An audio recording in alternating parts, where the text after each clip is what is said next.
Hey, what's going on guys? RVZ Stealth here, and in today's video I have, in my opinion, the best mid laners for Season 4, patch 4.14. First up I have Swain.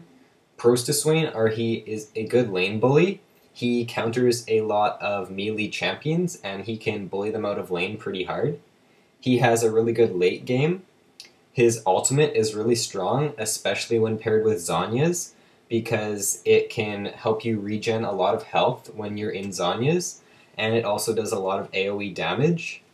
He has good CC with his Q and his W, and assassins, he counters, like I said, most of them because they can't really duel them, and they can't burst down Swain, because if he builds Zhonya's, then he will regain health while in Zhonya's, and they won't be able to burst him down. Cons to Swain are he has no mobility. He is pretty mana heavy if you don't manage your mana, so just don't spam your abilities in lane and you should be fine because of his passive. And he is pretty susceptible to ganks early game because of his lack of mobility. Next up I have Zigz. Pros to Zigz are he is a good poke/siege champion. He has good wave clear with his bombs and his E. He has good AoE damage, making him a really good team fighter. He has good CC with his W and his E. His Q is on a really low cooldown, so you can spam it a lot in team fights and get a lot of damage off from it. And he's a really long range champion, so you can stay back in team fights and still do a lot of damage because of his long range. Cons to Zigz are he has low mobility. He is quite squishy, so right now with the assassin meta, if you're not careful, then you could get jumped on and bursted down really quickly. And he's quite skill shot based, so if you're not good with skill shots, then Zigz probably won't be your champion. Next up I have Ahri. Pros to Ahri are she has good pick potential with her charm. Her Q buffs have really helped her. The less mana on her Q, and it deals more damage now as she scales into the late game, so her Q deals a lot more damage, making her a stronger pick now. And her charm is really good for picking people off, like I said, and it can really be a game changer if you can find that pick in a late game team fight. Her ultimate is really good because it gives her mobility, and it also deals damage, making it a really good ability. And she has great mobility once she hits 6 because of her ultimate. Cons to Ahri are she is vulnerable without her charm.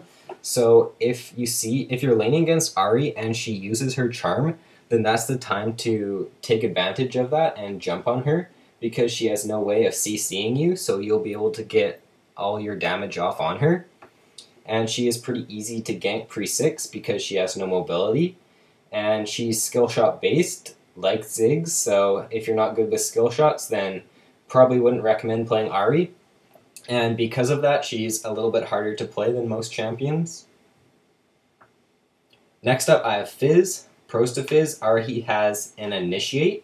Most champions or assassins don't have an initiate, which Fizz does, making him a really strong champion because of that.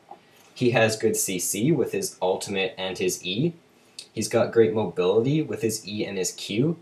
And his E is really strong paired with Zhonya's because, for example, you can E in, you can do your combo, you can Zhonya's, and if you have cooldown reduction in your build, you can E out, making him really hard to kill. And he's also good at all stages in the game. Cons to Fizz are he can get bullied by poke champions like Zigz. However, once he hits level 6, he'll be able to burst them down and jump on them quickly. He is quite mana heavy if he spams his abilities in lane, and his E is his only escape, so if Fizz uses his E to wave clear, or he uses it just carelessly in lane, then take advantage of that and poke him down and do a lot of damage to him. So last but not least, I have Talon. Pros to Talon are he is quite easy to play. He has insane burst damage. His full combo is probably the fastest 100 to 0 in the game. He has pretty good mobility with his ultimate giving him a speed boost and his E being able to jump on his opponent. He has stealth when he uses his ultimate, so unless the enemy team buys pink wards, you can use your ultimate to either engage, you can use it to burst down your opponents, and you can also use it to disengage and get out of a fight. His Q is an auto attack reset, making him a very good split pusher. He's got good wave clear with his W, and the silence on his E makes for a little counterplay. So if you can burst your opponent down really quickly, they won't be able to trade damage at all with you. Cons to Talon are he is weak against poke champions for the first few levels. Once he hits level 6 though, he pretty much can just burst down poke champions because they won't be able to poke him down because he can just jump on them with his E. And he's pretty weak early game against the poke champions. He needs his items to be effective. The main role of an assassin is to try and burst down an enemy as quick as possible, and without items, Talon cannot do that. And he can get bursted down really quickly if his combo fails or he gets CC'd when going into a team fight. So honorable mentions for this patch include Syndra, Akali, and Orianna. So Syndra is a pretty strong pick. She is good at poking enemies down, and she's especially good against melee champions. Akali has a bit of a weaker laning phase, but if you can get going with her, then she becomes really strong late game, and she can just burst down enemy squishies really quickly if fed. And Orianna is overall a safe pick. She can do a lot of damage, and she also provides a lot of utility to the team with her shield and her slow as well as her speed boost, and she's got good CC in her ultimate and her W, so all these champions are strong picks. They just didn't make it on my list though. So that is it for the video, guys. If you enjoyed, be sure to like and subscribe for more League of Legends content, and I will see you in my next video.